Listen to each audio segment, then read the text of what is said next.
হারানো গিয়েছে। তার বয়স ছিল আনুমানিক 70 বছর, গায়ের রং ধলা কুচকুচে, তার চুলগুলো সুপারি গাছের মতো লম্বা, দাঁতগুলো হাতের দাঁতের মতো। যদি কোনো সহৃদয়বান ব্যক্তি ওনার সন্ধান পেয়ে থাকেন তাহলে আমার সাথে যোগাযোগ করবেন, 50 টাকা জরিমানা করে বিয়ে দিয়ে দিব।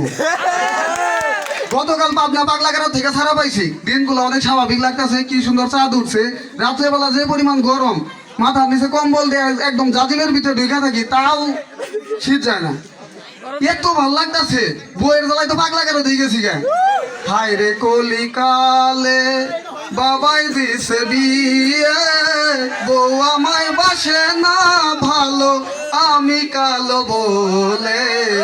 হায় রে কলিকালে বউ হইল মোর রসগোল্লা, শালিরা সব দানা দাগ, শাশুড়ি হইল গরম জিলাপি, শ্বশুর ফাদার দোকানদার।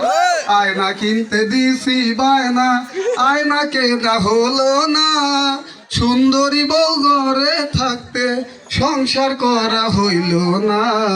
হায় রে কলিকালে বাবাই দিছে বিয়ে, বউ আমায় বাসে না ভালো, আমি কালো বলে। হায় রে কলিকালে। সবাই ভালো থাকবেন, ভ্যানেশ্বর আইডিয়া দেখে।